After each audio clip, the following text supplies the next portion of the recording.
Folks, you're with Tacitus today. Tacitus today, your pushback channel. And thank you for joining this audio, radio, no pictures. Listen to this in your car as you're driving along, live stream. In this essay, I'd like to talk about what do you do if you're a well-credentialed, well-experienced, straight white male executive. You've built and created and achieved. You're a high achiever and all this sort of stuff. You apply for a job, and it's like in a engineering or related field. You apply for a job and you get the job, and just before you start, the CEO, whoever's handling the final bit, says to you, "Oh, by the way, the new head of your department is a black lesbian," for example. It's an affirmative action hire. Maybe they even say, "Look, we needed more black lesbian minority executives, and we kind of have to make up the numbers, and diversity, equity, inclusion, and da da da da." And so we kind of had to do that. But that's not a problem, is it? And you go, "Well, hold on a minute," and maybe you look at, get the name, and you look the person up and find that they've got, they wouldn't even get a job as a floor sweeper if they had to get the job on any form of merit. So you get put out. So why should I report to your salary is going to be, say, $250,000 a year, but you find out that she's being paid $350 and $350,000 a year, and she's nowhere near as qualified as you are, not even 1% as qualified as you are. You get your nose out of joint and you think, screw it, I'm not taking that job. I'm not going to work for someone who I wouldn't even hire to clean the toilets. So I'm out of here. You guys go and get someone else. Would you react or behave that way? Yes, no. Well, that's exactly the way a former colleague, he called me up a little while ago and jawboned me. He was in a state of high agitation and about the outrage and the injustice of it. Why should he have to report to as his boss, his direct boss? Why should he have to report to somebody who couldn't even switch on the light, the lights in the room without fucking it up? And I mean, he's got a legitimate complaint, sure, but in this world of where in white countries white people are hated and diversity, equity, inclusion, and all sorts of feminist and globalist, create social division madness is going on. Quotas, race and gender, the whole thing. All straight white males are Hitler, and now he'd be early 50s, I guess. Late 40s, early 50s. I know the guy. He's smart guy, hardworking. Your classic hardworking, high achieving, well qualified, well credentialed, well educated, straight white male. Exactly the sort of people that in the West today they're sort of hated and despised. Now, one thing the globalists are good at doing is if they find a group of people or whatever they don't like, they'll try and deny them sustenance. So try and deny them employment, deny them income, deny them opportunities. Then they aggressively do that. And I think we have to accept that today in the Western world, at least, straight white males are one of those things, one of those groups that the globalists just want to get rid of. Not just working class, but anyone that doesn't support the globalization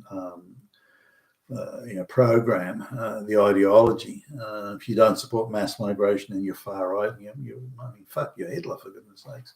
So anyway, he turns the job down. He's angry and he's annoyed that it should come to this when he was going through what seemed to be quite a lengthy interview process and climbing over lots of cut glass and having to jump through lots of hoops. He finally gets the job and then gets told that someone who hasn't had to run the gauntlet of any of those things, who has no meritorious credentials, is made his boss and paid for as if they were hired on a merit basis. Again, they're being paid, somewhere like close to $100,000 a year more than he is.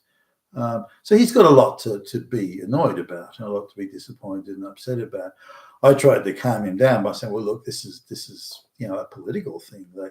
They've probably won some government contract, or they've been told they'll have a government contract provided they hire a few black lesbians into key roles and press release it in the media and make a big show about it and DEI, we're committed to, it's political. They have to do it, or believe they have to do it if they're going to win these government contracts. Same as the black lesbians, non-meritorious, but so is the contract that they've got. They'll be allowed to screw the taxpayer well and truly.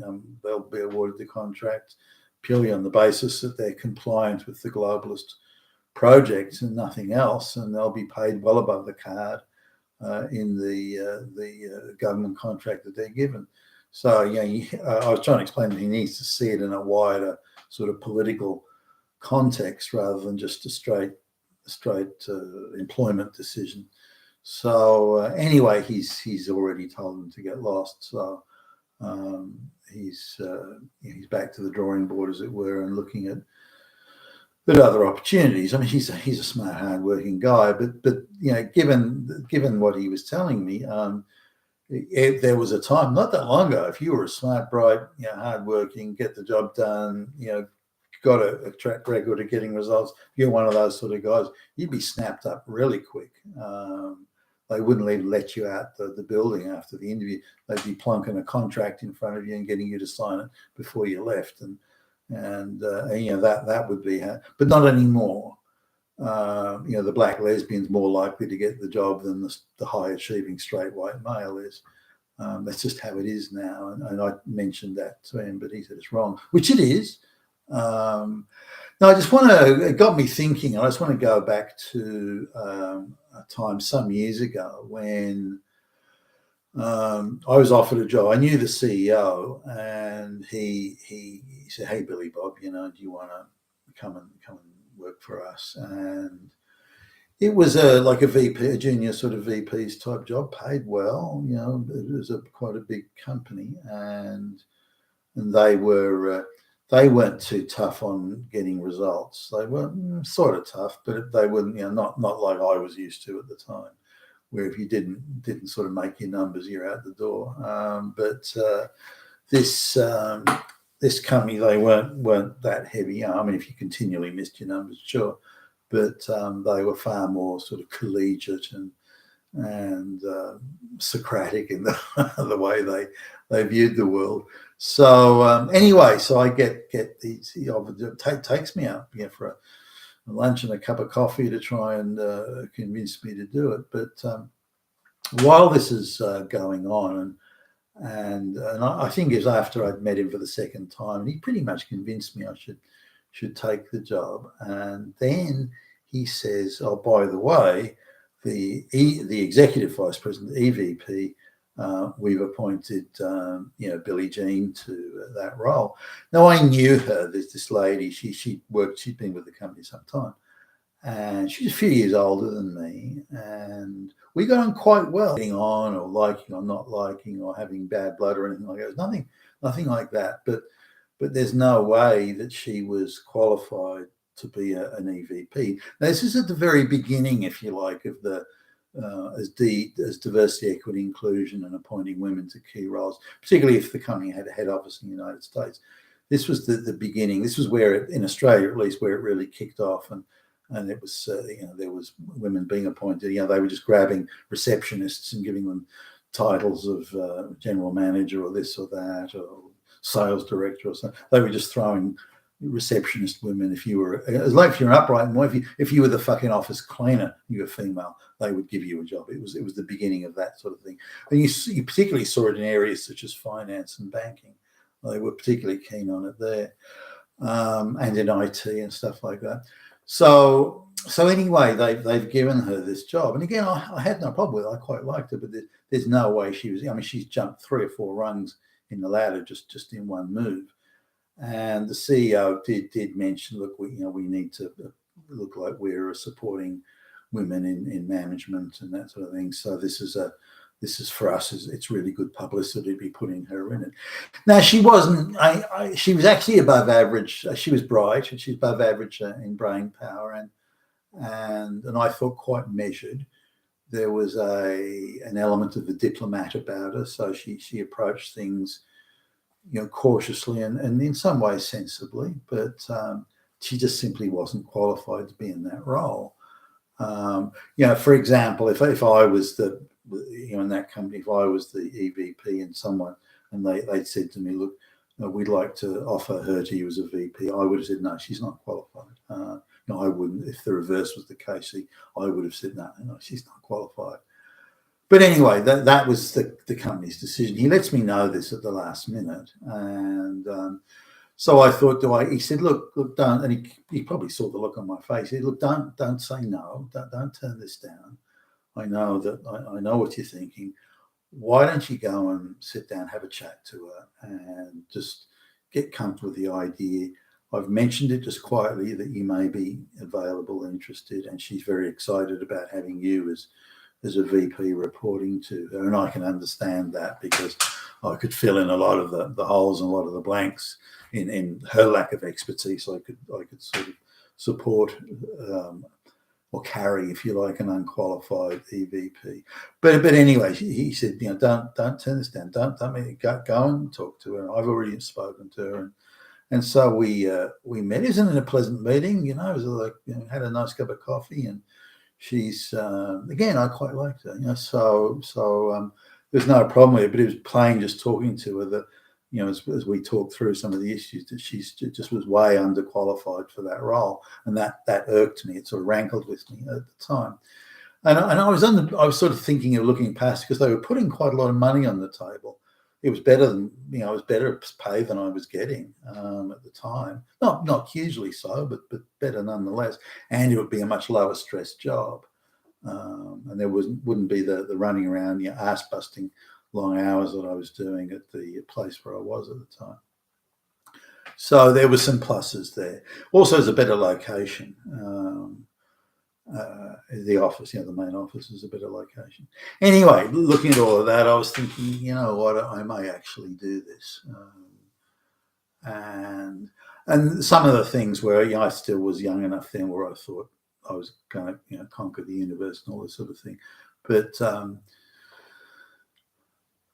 when she says, okay, well, look, why don't you come and meet some of the people that you'd be working with? And she seemed to think at the time that it was pretty much going to go ahead. I think she'd been told by the CEO, look, I want him and I want you to convince him he should go. So I think that was going on in the background. But anyway, so she introduces me to the woman who's just been appointed, only days previous, as the VP of marketing. And she's sort of my peer. It's a colleague. I'm not her boss or anything. She's on the same level as me. And here's this girl, the classic marketing chick, the blonde bimbo thing. And she's some years younger than me. How old would I have been at the time? She's probably 7 or 8 years younger than me. And has no relevant expertise. She's way out of her league. Absolutely over her head by a million miles. And then I'm thinking, I'll probably have to carry her as well. But she's also a part of this affirmative action diversity gig that the company, the entire company's management was men. All of it was straight white men, every fucking job. But now they're just starting down the path of putting women in key roles. And this was one of them. And I'm thinking, I wouldn't hire her to sweep the floor. Like, what's she doing in this job? But I mean, she was, I wouldn't call her a radical feminist, this woman, or anything, but she was of the view that she'd been held back by an evil patriarchy, and this was now her big break, and she damn well deserved it. Did she deserve it because of what she'd accomplished or achieved or produced, created or built? No, she was entitled to it because she was a woman and she'd been oppressed and held back. So those vibes came out. So that sort of put me off, and I thought, she's on my level. Now, as far as I could tell, she was paid the same as I was getting paid. And I'm a guy who's the high achieving, built, created, and and she's done nothing like that. Yet she's paid the same as me. And I've got a problem with that. Now, again, is it petty jealousy or envy? You start looking at yourself and going, are these things? Am I just jealous that this younger woman who's achieved, produced, and created nothing, who's completely unqualified for the role, is getting paid as much as me? Well, I guess I am. I don't like it. If she'd been paid much less, paid based on merit and her qualifications, which she didn't have. But they've put her in that role and paid her, the salary for that role is X, and they're paying her that salary, or they're paying the role that salary, not her personally, but the role gets paid that much. So she's getting that salary by extension or default. Now then, there's sort of the person that's reporting to me, like as in my second in charge, and I get introduced to him, and he's a brown guy, and he's homosexual, and again over promoted, underqualified, and they're obviously going the full battery here, and that was enough for me. Not interested. Don't want to work here. Not because I didn't like the company, I didn't like her, the EVP woman. I did, I liked her. But I'm surrounded by amateurs on all sides. Nobody around me has earned the position they're in. I'm the only one who's earned that position, and that didn't sit well with me at all. So I turned them down. CEO calls me and he wants to, can you come and meet me again? So I did. And he tried to talk me into it, and coming on board and saying, look, if you can stick this out for a couple of years, you'll be the EVP. And so, and that was attractive. And I was flattered that he was putting that time into convincing me to come and work there. But in the end, I just couldn't stomach the idea of being around that many people that were that unqualified. So I turned it down. But is that the right thing to do? Is it petty jealousy? Do you what should, I say this because with hindsight, just listening to this guy earlier on, the one I was talking about at the beginning, just listening to him, I was thinking, I was going back to that time and thinking it was a pretty much a cozy, cushy job. If I just looked past all that thing, all that diversity, equity, just look back, forget about it, just let it wash over you, just forget about it, and concentrate on what an easy job, pays very well, good location, one of the really, really good location, a downtown train ride. They pay for all your parking and the parking station, so you can leave your car there. If you need it, that's all covered by expenses. Great restaurants near, and just great location. Instead, it would take me 40 minutes to get into work instead of an hour and a half at the other place. There was so it would have been a much better quality of life. Would I feel like, well, I'm working alongside a bunch of hopeless failures? Why would I want to? I want to work with hardworking, vibrant, go-ahead, high IQ people. That's a huge buzz to me. Why do I want to work with these morons? That type of thing. So I turned it down. But with hindsight, looking back, say today, I think I could have had a really easy life and just put a nice big fat salary in my pocket and really not had too much stress and not had to work too hard. Is that more important? What are the important things? Spend more time with my kids, that type of stuff. So looking back, I see it not completely differently. And would I make the same decision again? I'm not sure. Probably would. But just on this issue of diversity and inclusion, if your boss is an underqualified, over promoted sort of black lesbian affirmative action hire, should you turn down the job? Should you just walk away from that sort of thing, or should you just suck it up and accept it? You've been Tassos today, your Pushback Channel, and thank you for listening.